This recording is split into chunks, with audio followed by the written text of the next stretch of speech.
Assalamualaikum warahmatullahi wabarakatuh. Welcome back to my channel. Hello everyone, apa kabar semuanya? Semoga selalu dalam keadaan sehat walafiat ya tentunya, dan selalu dalam lindungan Allah Subhanahu wa taala. Amin ya rabbal alamin. Kali ini kita akan mereaction kembali video dari Mr. Kokom. Channelnya ini dari Mr. Kokom. Nanti yang ini bisa di subscribe ya guys ya, bagi yang belum subscribe. Oke, kali ini yang akan kita reaksi bareng-bareng itu adalah orang Malaysia tak pandai ngaji.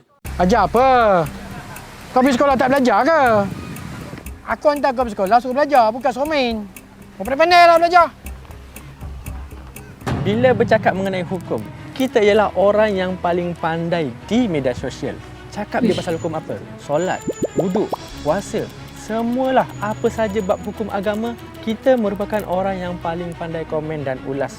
Tapi bagaimana kalau kita uji pemahaman kita dengan perkara yang paling basic sekali? Betul. Pada video kali ini, Mr. Kokom nak bawakan kepada anda seseorang yang istimewa, iaitu seorang guru Al-Quran profesional kaedah Asdan yang juga merupakan naib Johan Tilawah Al-Quran peringkat antarabangsa. Bukan biasa-biasa tau. Kita persilakan Ustazah Aisyah Bain. Assalamualaikum warahmatullahi wabarakatuh. Waalaikumsalam warahmatullahi masya-Allah. Hari ini kita ada topik yang sangat sensitif, Ustazah. Okey. Jadi kita nak uji sejauh mana rakyat Malaysia ni mampu menguasai perkara yang basic. Contohnya mengaji. Menurut kajian daripada aplikasi bacaan Al-Quran, dalam surah Al-Fatihah itu sendiri kan 90% rakyat Malaysia yang tak dapat baca surah Al-Fatihah dengan sempurna. Salah satu rukun solat adalah surah Al-Fatihah. Tak betul baca surah Al-Fatihah dengan baik. Kita takut solat kita tu, antara amalan kita tu tak diterima. Kita telah memilih Taman Tasik Titiwangsa sebagai lokasi utama. Turut serta dalam video kali ini ialah muka yang tak asing lagi dalam video kami. Pak Su, apa khabar? Alhamdulillah. Sihat. Adik nama siapa? Pak Iqbal. Iqbal, Baik. Baik. Pak Su sebenarnya antara talent yang selalu berada di video Mr. Kokom. Betul tak Pak Su? No, kena cekik. Okey, baik. Jadi sekejap lagi kita akan brief apa yang akan kita buat dekat Taman Tasik Titiwangsa ni. Jadi plannya ialah Iqbal akan berlakon menjadi seorang anak kepada Pak Su yang ingin belajar Al-Quran dengan ayahnya. Tapi si ayah akan menolak permintaan anak dan akan memarahinya di hadapan orang ramai. Lepas kena marah, si anak akan meminta orang awam yang berada di sekelilingnya untuk mengajarnya. Persoalannya, dapatkah mereka membantu Iqbal membaca Al-Quran? Kerana ayat yang kami pilih bukanlah ayat yang biasa.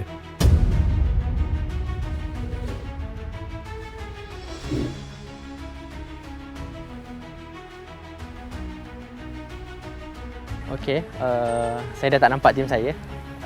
Diorang dah gerak ke sana. Saya tak pasti apa yang berlaku sebab diorang kata saya tak boleh ada dekat sana, nanti orang perasan. So kita tunggu je kat sini. Ya. Tolong ajar ni boleh tak? Ajar apa? Kau pergi sekolah tak belajar ke? Lupa. Aku hantar kau pergi sekolah suruh belajar, bukan suruh main. Kau pandai-pandai lah belajar. Jadi ayahnya ceritanya tuh gak mengajarin kan tadi. Selepas plannya. kena marah, subjek pertama kita dah mula perhatikan Iqbal dan sedar situasi yang berlaku. Iqbal pun perlahan-lahan berjalan ke arah subjek dan cuba untuk meminta mereka mengajarnya. Ajami yu wa arabiyu. Sayangnya, itu bukanlah cara bacaan yang betul. Tapi tak mengapa, kita cuba subjek seterusnya.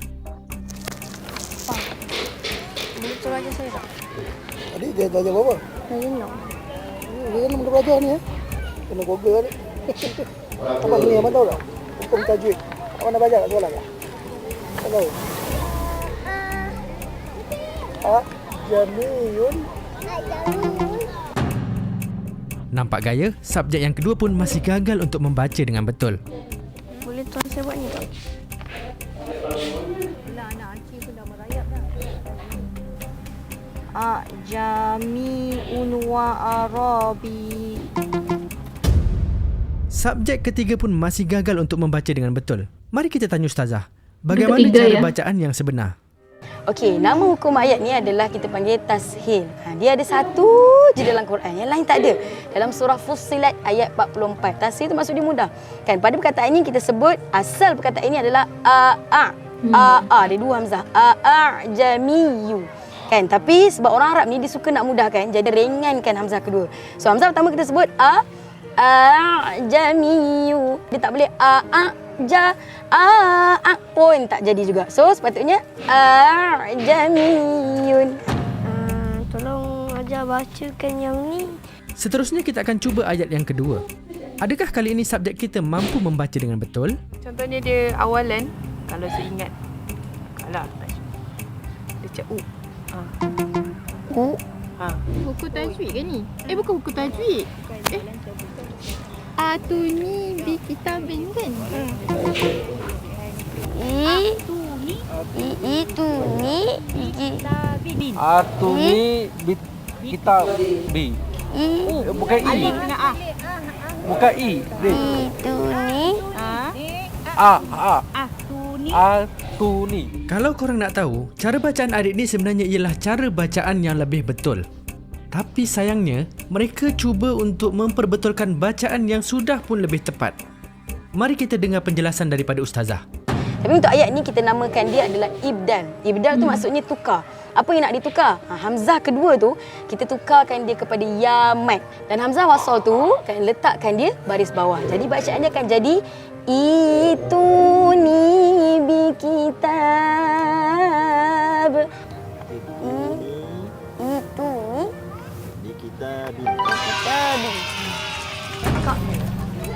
Kak boleh tolong ajar saya tak? Seterusnya, kita akan uji mereka dengan ayat yang lain. Sekali tengok, ayat ni memang nampak mudah untuk dibaca. Tapi, adakah mereka tahu cara bacaan yang betul? Ini nih. Abang tahu hukum tajwid ni? Dia tengok buku teks. Oh, kakak tu dia pun Dia tengok buku teks. Kenapa tak terima kasih. Dia perkataan ini sebenarnya ada dua wajah. Pertama kita panggil ishmam ataupun raum. Apa maksud ishmam? Ishmam ni maksudnya moncong. Saya rasa kat luar tu kerak moncong-moncong. Jadi kayak Tahu moncong perempuan. Kerak merajuk tu lagi senang. So cara dia macam mana memoncongkan mulut kita ketika dengung isyarat nun dhammah tu sendiri. Contoh, la ta'manna ala Yusuf. La ta'manna. Terus La ta'manna ala Yusuf. ala Yusuf. Jadi itulah dia hasil sosial eksperimen yang telah kami jalankan. Dan ternyata, jangankan nak ulas bab hukum agama yang terlalu luas, hal yang basic seperti mengaji pun sebenarnya masih lagi ramai yang tak mampu membaca dengan betul. Cakap tentang tak pandai baca Quran ni, mengikut pengalaman saya dan pelajar-pelajar kita, majoriti umurnya lebih kurang 40 tahun ke 80 tahun. Pelajar saya paling maksimum 83 tahun. Dan tapi jangan jadikan alasan dah berumur, dah tua, dah terlambat, takkan faham tu sebagai alasan untuk tak belajar Al-Quran. Dan kalau macam tu kat mana kita nak belajar Ustazah? Bagi yalah tak kisahlah golongan yang muda ke ataupun yang berusia malu nak belajar. Betul. Macam mana tuan-puan nak boleh baca Quran dengan baik? Tuan-puan boleh je layari azdan.my. Dekat situ tuan-puan boleh tanya guru-guru kita. Tuan-puan nak kelas yang macam mana? Nak private one to one, ramai-ramai, keluarga tuan-puan je. Siapa lagi rasa malu, busy sangat, bertangguh, semua ada, masya-Allah. Semua ada. Semua Ustazah? ada. Masya-Allah. Roger-roger je. Masya-Allah. So jangan lupa kepada anda di luar sana yang masih ada masalah nak mengaji tapi malu nak belajar. Yelah sebab tengok kawan-kawan kelas semua muda, kita seorang mungkin dah berusia. Jangan malu, jangan bimbang. Betul. Pelajari azdan.my. InsyaAllah mereka sedia untuk membantu anda semua insyaAllah. Barang siapa yang menempuh jalan menuntut ilmu, Allah akan mudahkan baginya jalan ke syurga. Betul, Masya Allah. Nak belajar mengaji tapi malu? Jom sertai Azdan Tahsin Kelas dengan kelas teori mingguan, live mengaji sampai pro, semakan one-to-one dan banyak lagi menanti anda. Untuk pendaftaran sila layari azdan.my. Langsung ya guys ya. Jadi bagi yang mungkin sebelum ini masih kurang mendalami mengenai tajwid, bisa langsung kunjungi, maksudnya juga datangi langsung ke azdan.my tadi itu ya, sudah ditampilkan.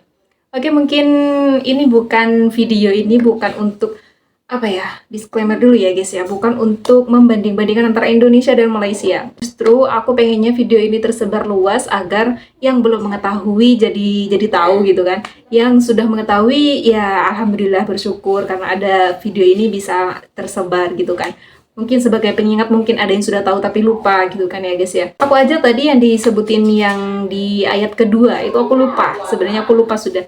Dulu memang sempat diajarin, cuma lupa cara bacanya gitu loh guys. Oke, jadi bersyukur ketemu video ini kita dapat reaction bersama-sama. Jadi yang belum tahu bisa tahu, yang sudah tahu alhamdulillah, yang mungkin lupa bisa ingat kembali. Oke, mungkin sekian dulu video dari kami. Tunggu video-video terbaru dan terseru lainnya. Assalamualaikum warahmatullahi wabarakatuh.